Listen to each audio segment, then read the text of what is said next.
4월 29일 금요일입니다. 오늘도 아침 신문 살펴보겠습니다. 이현웅 아나운서가 주요 내용 정리했습니다. 어서 오십시오. 안녕하십니까? 예, 오늘 첫 번째 소식 보겠습니다. 네, 두 가지 신문 가져오셨네요. 오늘 기분 좋은 소식이 좀 신문에 많이 실렸더라고요. 예, 그렇습니다. 사진 먼저 보실 텐데 두 가지 한겨레 신문 그리고 서울신문 일면 사진을 준비했습니다. 예. 위쪽부터 보실까요? 한겨레에 나온 사진은 아마 이 다들 학창 시절에 이런 추억들 있으실 것 같은데 수학여행을 앞둔 초등학생들의 모습 나와 있습니다. 굉장히 예. 기뻐하고 있는 모습이죠. 제목에는 잘못 표시가 되어 있네요. 사진을 보시면 됩니다. 예, 그렇습니다. 이 버스에 오르기 전에 이제 찍은 사진인데 이때 마음 기억해 보시면 굉장히 좀 설렜던 기억이 나실 것 같습니다. 네. 거리두기가 해제되면서 무려 3년 만에 가는 거라고 하고요. 당일치기이긴 하지만 그마저도 굉장히 기뻐 보이는 모습입니다. 네. 그 아래쪽에 나와 있는 서울신문 사진도 함께 보실까요? 이 아이나 어른이나 여행 싫어하는 사람들은 없는 것 같습니다. 아래에 있는 사진은 해외 항공권을 사려고 모인 사람들 모습인데요. 에어서울이라는 항공사의 국제선 리오프닝 행사 모습입니다. 정말 길게 줄이 서져 있는 모습인데 신문은 장사진을 치고 있다 이렇게 표현을 하기도 했습니다. 이 사진 두 장 모두 다 이 사람들 보면 밖에서 야외에서 마스크를 쓰고 있는 모습인데 예. 당장 다음 주부터는 얼굴 그대로가 나오는 사진을 많이 볼 수 있을지도 모르겠습니다. 오늘 정부가 야외 마스크 착용을 해제하는 것을 발표할 예정인데요. 한겨레 신문은 정부 관계자를 인용해서 코로나19 확진자 수가 감소하고 위중증 환자도 안정적으로 관리되고 있는 점이 반영된 결과다라고 설명을 하고 있었습니다. 마스크 착용이 의무화된 게 2년 전 10월이었는데요. 그렇기 때문에 서울신문은 우리가 18개월 만에 야외에서 일상을 되찾는다라고 썼습니다. 다만 새 정부 출범을 준비하는 인수위는 조금 이르다라는 입장을 밝혔고요. 전문가들 판단도 조금씩은 다른 모습입니다. 오늘 발표가 난다면 그 이후에도 조금은 논란이 이어질 수 있겠습니다. 네, 코로나19 상황 봤고요. 다음 소식 보겠습니다. 국회가 계속해서 공방이 뜨거운 모습입니다. 국민투표 관련해서 지금 또 공방이 생겼어요. 이건 또 어떤 내용입니까? 그렇습니다. 과연 국민투표가 가능한가 이 여부를 놓고 계속해서 이야기가 나오고 있는데 법 개정을 통하면 가능하다라는 게 국민의힘의 입장입니다. 예. 이 국민투표 이야기가 처음 전해지고 나서 이게 국민투표에 붙일 일이 되느냐, 그 요건이 되느냐에 대한 논란이 있었고요. 선관위도 현실적으로는 어렵다라는 입장을 밝혔는데 예. 국민의힘이 이에 반박하는 모양새입니다. 예. 장제원 조금 수정을 하면 선관위가 밝힌 건 이제 요건이 되냐 안 되냐의 판단보다는 법을 개정해야 된다는 판단이었습니다. 그렇죠. 예. 장제원 당선인 비서실장 투표인 명부 문제만 정리하면 국민투표법 개정안을 마련할 수 있다라는 얘기를 했는데요. 국민투표가 꼭 불가능한 것만은 아니다라는 취지의 이야기였습니다. 예. 이에 대해서 민주당 측은 검찰을 위해서라면 무엇이든 하겠다라는 선언적 발언이라면서 비판을 했고요. 지방선거를 의식해서 검수완박 논란을 끌고 가려는 의도로 보고 말려들지 않겠다라는 입장을 밝혔습니다. 이에 대해서 학계나 법조계에서도 계속해서 논의가 이어지고 있는데 예. 그 내부에서도 보면 의견이 상당히 엇갈리는 모습을 보이고 있고요. 국민투표가 시행되고 반대 의견이 많다고 하더라도 이미 공포된 법안을 무효로 돌리는 건 입법권 침해다라는 얘기까지도 나오고 있는 상황입니다. 예. 이거랑 연결된 기사죠. 다음 기사 보겠습니다. 지금 본회의에 올라가 있는 법안 내에 원래 논의됐던 중수청은 또 빠졌다고 합니다. 그럼 왜 그런 거죠? 네, 그렇습니다. 이번에 본회의에 상정된 그 수정안에 보면은 중수청 설치와 관련된 조항이 빠져 있는데 예. 이에 대한 해석과 전망이 다양하게 나오고 있는 것 같습니다. 네. 경향신문을 준비했고요.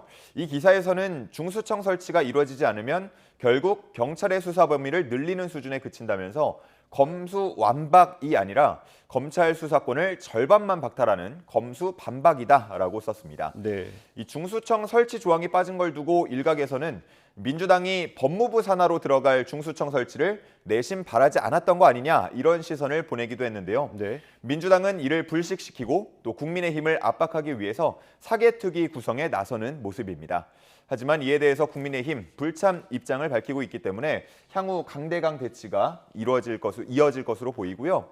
민주당은 5월 3일 본회의에서 사개특위 구성안을 처리하고 또 6개월 안에 발족한다라는 계획을 갖고 있는데 만약 이 계획이 그대로 이루어지지 않으면 특별한 대안도 없이 검찰의 직접 수사 범위만 축소했다 이런 얘기가 나올 수도 있는 상황으로 전개가 되고 있습니다. 네. 앞으로 논의되는 상황, 또 내일 또 본회의가 있다고 하니까요. 그 상황까지 좀 지켜봐야 될 것 같고요. 다음 기사 보겠습니다. 어제도 저희가 하나 의혹을 제기했었는데 김인철 교육부 장관 후보자 또 다른 의혹이 있나 봐요? 예, 뭐 얘기가 계속해서 나오고 있는 상황입니다. 교육부로부터 감사 징계를 받은 바 있다. 그것도 무려 14번이나 받았다라는 내용이 한겨레 신문에 실려 있었습니다. 예. 김인철 후보자는 과거 한국외대 총장으로 재임한 바 있는데 당시에 교육부로부터 경징계 5건, 경고 7건, 주의 2건 등 14건의 지적을 받은 바가 있습니다. 수업에 제대로 출석하지 않았던 김민경 선수에게 A+ 학점을 준 것처럼 출석 기준 미달자에게 학점을 부여한 등의 내용이 포함되어 있었습니다. 이 기사에서 새로운 내용이라고 한 부분도 있었는데요. 업무 추진비 부당 사용과 관련한 부분이었습니다. 김 후보자가 사용한 업무 추진비가 1억 4천여만 원 정도 되는데 업무 연관성이 제대로 밝혀지지 않은 2천만 원 가까이를 반납했다라는 사실이 밝혀졌다는 건데요. 예. 이에 대해서 서동용 더불어민주당 의원은 자신이 장관으로 취임할지 모르는 기관에서 10건 넘는 징계 처분을 받았다라면서 부적격 사유가 차고 넘친다라는 이야기를 하기도 했습니다. 네, 뭐 이것 말고도 또 다른 논란이 다른 신문에 있고 그렇더라고요. 예, 네, 앞으로 논란이 계속 이어지고 있는 상황입니다. 예, 해명을 어떻게 하는지 지켜봐야 될 것 같습니다. 다음 기사 보겠습니다. 네, 일기 신도시 관련해서 새 정부의 좀 방침이 바뀐 것 같더라고요. 어떻습니까? 예, 그렇습니다. 그동안 얼마 전에 이제 중장기 사안이라는 표현이 나오면서 예. 약간 여러 가지 해석들이 나왔었는데요. 어제 당정협의에서 이 내용이 함께 논의가 됐습니다. 일단 보다 신속하게 추진하겠다라는 뜻을 밝혔는데요. 일기 신도시의 가장 큰 문제, 그동안 용적률 한도를 모두 채웠다라는 부분이 지적이 됐었는데 인수위가 용적률을 300%까지 완화하겠다. 그리고 특히나 역세권 등 고밀 개발이 필요한 곳은 500%까지 풀어주겠다라는 방안을 검토하고 있다고 합니다. 10만 가구 정도를 추가로 공급해서 집값 안정을 잡겠다라는 의지인데요. 일단 당장은 추가 호재로 작용하면서 일기 신도시 지역의 집값 대선 이후 꾸준히 상승세를 유지하고 있는 모습입니다. 네. 하지만 이렇게 용적률을 완화해 주는 데 대한 우려의 시선도 나오고 있는데요. 뭐 도로라던가 전력, 수도 같은 인프라, 기반 시설은 다 그대로 두고 이 아파트만 더 짓게 된다면 주거 환경은 오히려 더 나빠질 수 있다라는 시선도 있고요. 그래서 인프라를 함께 고려해야 한다 이런 지적이 나오고 있는 겁니다. 또 일기 신도시를 대상으로만 특별법을 제정하는 게 형평성에 어긋난다라는 의견도 있는데요.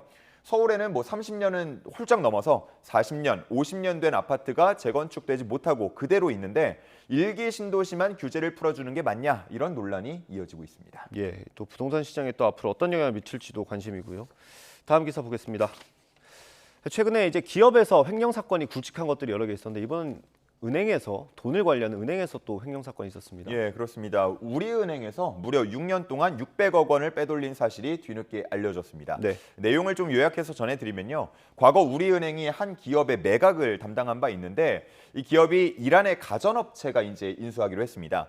근데 계약금을 낸 상황에서 끝내 그 계약이 정상적으로 이루어지진 못했고요. 예. 이후에 이제 계약금을 다시 돌려줘야 하는 상황이 됐었는데 미국이 이란에 대한 금융 제재를 가하면서 이 돌려주는 일 반환이 미뤄지고 있었습니다. 네. 근데 그 돈을 담당하던 직원이 2012년부터 2018년 사이에 세 차례에 걸쳐서 600억 원을 빼낸 겁니다. 우리은행은 내부 감사를 시작을 했고요. 결국 해당 직원 경찰에 자수했습니다. 어제 조사가 이루어졌다고 하는데 뭐 돈을 어디다 썼는지 어떻게 보관했는지 이런 구체적인 진술은 하지 않고 있는 상황으로 전해지고 있습니다. 예. 한편 내부 통제를 관리하는 조직을 갖추고도 10년 동안 이런 횡령 사실을 제대로 감시하지 못한 우리은행에 대해서도 적지 않은 비판이 나오고 있는 상황입니다. 예. 은행 같은 경우는 돈을 맡기는 곳이기 때문에 신뢰가 굉장히 중요할 텐데 그렇습니다. 이번에 적지 않은 타격이 있을 것 같고요. 다음 기사 보죠. 네, 이거는 경찰 수사 관련된 내용인 것 같습니다. 조금 더 효율적으로 수사하기 위한 어떤 방안이 도입되나 보네요. 예, 그렇습니다. 온라인 수색이라는 개념이 들어가 있는데 최근에 경찰이 이 온라인 수색에 대한 도입 준비에 착수했다고 합니다. 예. 이 방법과 기술은 스미싱 범죄에 활용되는 것과 같은데요. 예. 피의자의 컴퓨터나 스마트폰을 해킹을 한 다음에 감시 프로그램을 설치하고 실시간으로 위치를 확인하거나 아니면 띄워져 있는 화면을 저장하는 등의 방식을 취하는 겁니다. 이런 기법이 검토되고 있는 건 최근 범죄가 점점 더 은밀해지고 있기 때문인데요. 특히나 N번방 사례에서처럼 텔레그램 메신저 같은 거 이용하는 경우에 예. 이 서버가 해외에 있기 때문에 압수수색을 제대로 하지 못하는 경우 저희가 보지 않았습니까? 예. 뭐 그런 수사의 어려움을 피하기 위해서 이런 방안을 도입하는 겁니다. 온라인 수사가 시행이 된다면 압수수색을 하지 않고도 범죄의 직접 증거를 확보할 수가 있게 됩니다. 예. 이런 수사 방식은 미국과 독일 등에서 이미 적용되어서 사용되고 있는데요. 아동 청소년 대상 성범죄 또는 테러나 내란 등에 한해서 진행되고 있습니다. 다만 이렇게 딱 들었을 때 바로 걱정되는 게 아무래도 인격 침해, 인권 침해, 기본권 침해 이런 것들 떠오르게 될 텐데요. 당연히 그 부분에 대해서도 지금 논의가 함께 되고 있고요.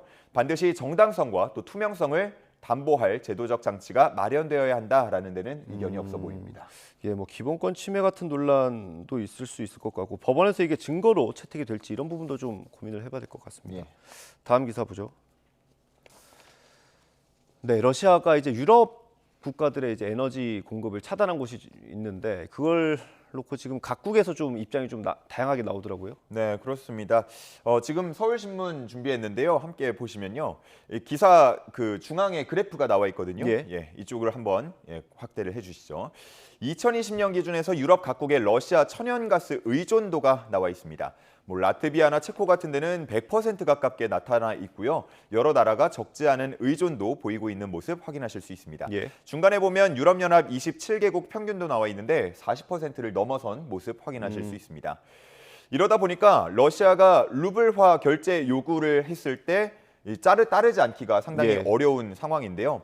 이미 유럽 가스 업체 4곳이 루블화로 대금 결제를 마쳤다고 하고 최소 10곳 이상이 러시아 국영은행 계좌를 개설하면서 러시아 요구에 맞춰갈 움직임을 보이고 있습니다. 하지만 강력하게 반발하는 모습도 함께 보이고 있는데 영국의 경우 이른바 횡재세를 활용해서 위기를 극복하려는 모습 보이고 있습니다. 이 횡재세가 뭐야라고 좀 낯설게 느끼실 수 있을 것 같은데 이제 쉽게 말해서 땡 잡은 기업, 그러니까 우연치 않게 큰 수익을 벌어들인 기업에게 돈을 걷겠다, 세금을 걷겠다라는 부분입니다.